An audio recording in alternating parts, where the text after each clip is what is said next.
I'm a curriculum head of department there, and mainly sort of in the technologies area, but I'm also a maths science teacher. Got a headphone issue. I'm also a maths science teacher, and I'm also part of the Microsoft Innovative Educator Expert Program. So not a paid gig today, I'm just here volunteering.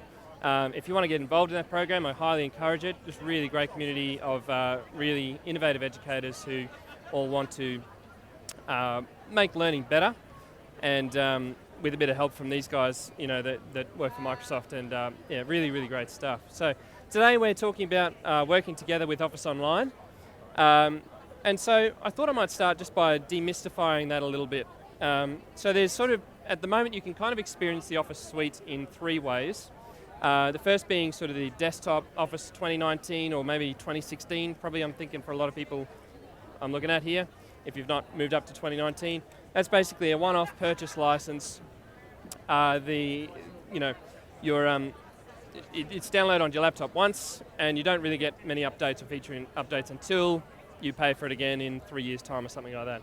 The next one is the Office 365, which is a subscription model. It's again, this actually encompasses a lot of things, but it includes a desktop Office suite experience. This one includes your updates and those sorts of things. Like, so as features are released, you get them coming to your device on a sort of a continual basis. Also comes with a whole bunch of extra stuff, which I won't go into because there's other sessions that you can, or other people you can talk to about that. But today we're talking about the Office Online experience, which is basically a lightweight, web-based experience. It can be accessed from any device, anywhere. Doesn't require installation of software. I haven't tested it, but I think it would even work on some of those devices from the stand over there. Those ones that don't run anything. Anyway, I'm not mentioning any names. But again, so this is the online Office experience. One of the things that's really great about it is that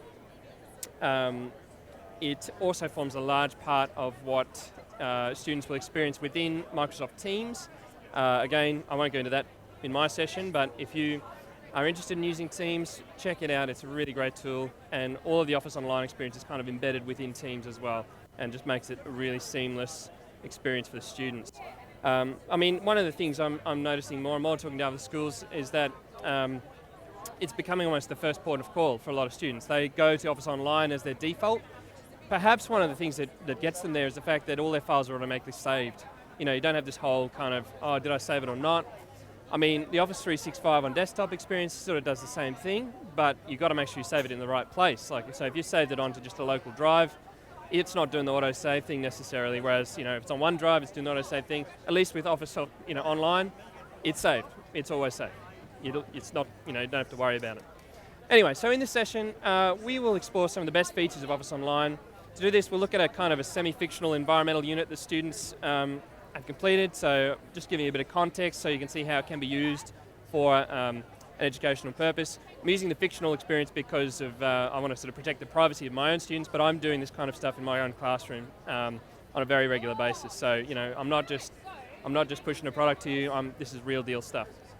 So the first experience we'll look at is the OneNote Online experience. So with this particular unit that we're looking at today, this hypothetical, the teacher created a section in their OneNote class notebook that introduced the topic and provided students with some background information about the uniqueness of their environment. So a bit of an introduction, bit of information there. If you were here 2 sessions ago, you would have seen all the amazing learning tools that allow students who have accessibility issues like dyslexia and the like to access resources. That's all built right into this online experience as well, the immersive reader and the like. So one of the things that's really handy about this is that all the teacher had to do to get that nice rich content, like a Vimeo video embedded into her OneNote, was to grab the link of the Vimeo video, just paste it into OneNote, boom, it's embedded. There's no dealing with embed codes, there's no dealing with funny, sort of things here and there. And I used to work in another school where we used the big LMS, and I would frequently have to come and help a teacher out who'd copied some embed code into their thing and it's gone wrong and it's all gobbledygook and they're freaking out. So, this is just easy. Students can do it, teachers can do it, your grandma can do it. Yeah. The next thing is that, then that allows you to create a space underneath for the students to collaborate on or to work in their own individual sections on where they can respond to the video. And all of that is tracked again, is saved automatically back into the cloud, and you as a teacher can come along and see what they've done. Next, we had the students working in the collaboration space within the class notebook to design a media campaign that is going to educate the community about some of the issues. So rubbish entering one of their local rivers, the Dog River. So again, we're sort of using the collaboration space in the online thing. Great thing is that they can create a section for each committee. Within that section, they work with their teammates to complete the tasks that were assigned to them. Then the students can work wherever they are. You know, they can be working from home, from school. They can be working from the bus, anywhere. Super important again for those with accessibility challenges, those who find it a struggle to get to school, for them to be able to be included by default. So it's in the cloud, it's built online. They can access it as long as they've got the internet. So take, for example, here we have the logo committee. They've created different versions of the notebook and added them to the notebook so the entire class can see the different options. Remembering the whole class is kind of working on the same thing, just different components of it. So other teams came in and they can give feedback on the different options there, and get that evaluation, that peer learning happening. Then we also see the teacher is able to get in to that same space. We also can add in Sway. Microsoft Sway is another part of the Office suite. Again, like the Vimeo video, just copy and paste that link. No dealing with embed codes, no kind of thing about. All you do is you just get straight in, dump the link there, and it's embedded straight away. And the teacher and other students are able to give feedback in that OneNote page. Another great feature of OneNote Online is the to-do tagging. So tagging tasks. Wonderful time management tool, allows students to practice the real-life skills of project management. I know it's a huge thing. In my area, the technologies, both in terms of digital and design technologies, project management is a huge aspect of what they need to learn to do. And so, giving them the tools and the methods that they can use to manage their tasks is great. Synchronizes across environments. There's people in our admin team who use this to manage their day-to-day tasks. Finally, not just the students who can give feedback, but the teacher as well on the different tasks. So the next tool in the Office Online suite that we're going to look at is Word Online. So once students have created or finished their research, they wanted to build a blog post. So specifically, Word Online allows students to collaborate on a project in real time. Here you see a document about the impact of the trash on the Dog River. The team working on this document divided the assignment so that each student drafted a separate portion or a separate part of the thing. With Word Online, they're able to work in the document at the same time, even if they were not in the same room. So one student created the document, opening Word Online from Office 365. Then he renames the file so everyone can find it easily. As you see happening on the little screen up there. Renames the file. Next, he shares it with his classmates so they can all collaborate on the paper. So again, just a nice big share button. Just types his classmates' names in to the share, to the sharing sort of area. And then we see that after they start working together on the same document, they can see each other working within the same document. So they see their names and cursors pop up where they're working at a time, so they know that they know that they're not kind of typing over the top of each other. It's a great sort of feature of the Office Online sort of experience there. I'll mention just quickly, I've talked about Teams a little bit. Again, you can, as a teacher with Teams, with the class team, you can set up an assignment and you can distribute a file like this for students to collaborate on in that assignment. So you've got all the permissions set up by default, as well as access yourself as a teacher to that document. Okay. Another couple of really good features. They can use the chat feature to suggest revisions and edits to parts of the paper. I can attest to the fact that this feature works really well, as I've had students using this in class. Maybe not for educational purposes, but it works. It's great. In addition to the collaborative features, Word Online helps students with their formatting of documents. And this is another really great part of the Office Online experience. is that because it's online, because it's on the cloud, it also can tap into Microsoft's AI technologies. And so that has implications in terms of design. It'll give you a whole lot of templates that they can work from. So to do this, they just kind of tap on a new Word document from their Office 365 dashboard, and it goes through, selects a couple of templates. If you can't find the one, there's a button to click for more templates, and more will be piped in. That sets it up with all the right heading types and things like that for their document to look really great. So once the student selected a template, Word Online allowed them to add the headings to the paper really quickly. While the template came with a few headings, the students need to add some more. It was easy to add them. They just click on the style up in the top there. So the same sorts of features you see in the desktop experience, you also are seeing, at least those core features that you use all the time, you're seeing in the online experience as well.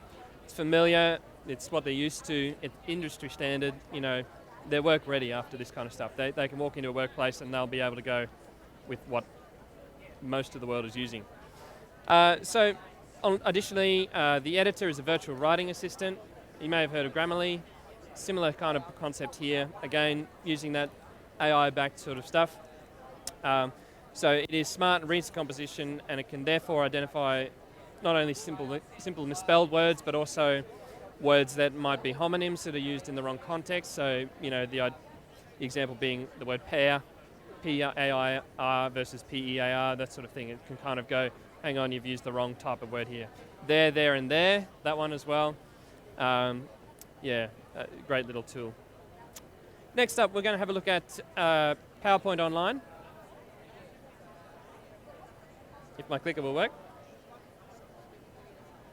There we go.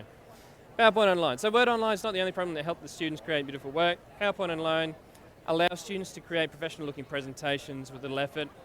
There's a couple of really nice tools that I'll talk about specifically in this little section that are parts of PowerPoint Online that you may not see in, say, the PowerPoint 2019 experience. And those two are the design ideas and the morph tool, the morph transition. So again, Designer is a tool that uses images included in a PowerPoint, and it'll automatically generate a variety of design options. This again taps into that Microsoft AI, and it will sort of looking at what you've done. So here's an example where students, they've done some research. They're going to create a presentation. They import an image in. Right now, it's not looking so great. However, once we go up and we click on the Design tool, so Design tab, clicking on Design Ideas, it'll come up with a bunch of suggestions that might make that thing look good. I just click on one, and boom, how good does that look? All right, one click. And it's quite smart as well. So if you've got an image in there that's got faces in it, it will actually crop that around the face. It'll recognize there's a face, it'll recognize there's an animal, and it will, put it in and crop it just so. So that's that great little a feature of the Word Online experience. You can also get this in Office 365, the desktop version. I believe it's not in Office 2019. So I have Office 365 on my machine. My students, depends on what machine they're on. Sometimes some have got 2019, some have got 365. It's a bit tricky to know which one they've got at which particular time, but that Designer tool is great. Another one I didn't mention in Word is the Researcher tool, which is like a smart research tool. Yeah, just type up a topic. Type up a topic, and it'll throw them some resources, and they just kind of go click add, and it's added that resource to the reference library, and they can build a bibliography from it really easily. Great sort of thing. The next thing here is the morph transition. So this is transitioning between slides. Basically, what the students can do here is, if they put an object into that slide, they just duplicate the slide, move the objects around, and it will kind of smart morph them around. So they can create these sort of animations, and you can kind of see the example here.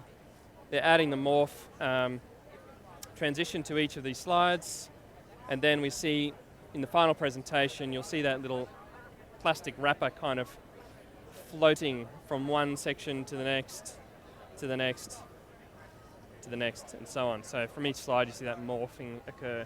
Great little feature for creating animations simply and easily.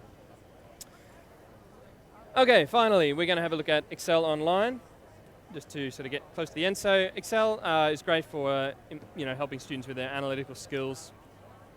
So as part of the environmental project, students collected data regarding the amount of trash picked up at the local wharf, including in the data is whether it rained in the last 2 days or not. So they're basically looking to see whether rain has an impact on how much water, trash is ending up in the waterways.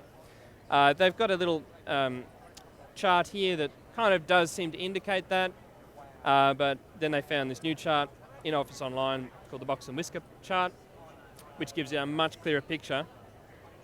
You'll see it pop up on the screen in a moment. Much clearer picture. Yeah, there's a definite correlation. Yes, it rained. No, it didn't rain. Definitely more trash being picked up.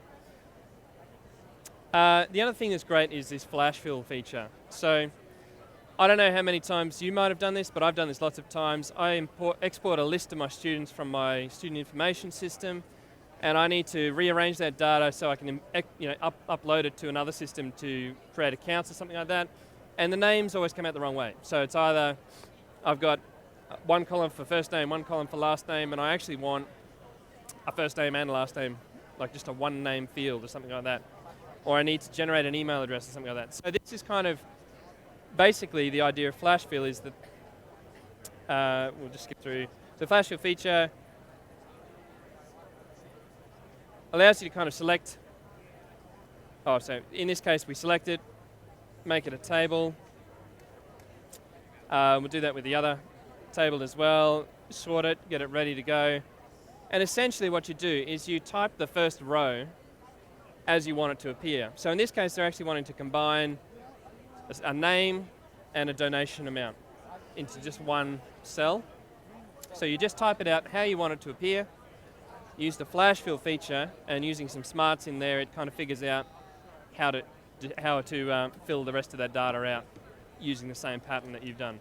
So I mean, if you're sort of a savvy person in Excel, you can probably work out how to do that with codes and equations and things like that.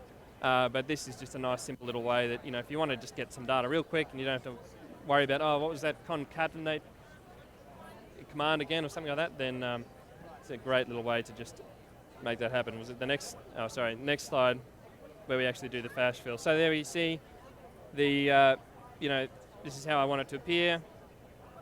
Go to data, flash fill, boom, done. How good is that?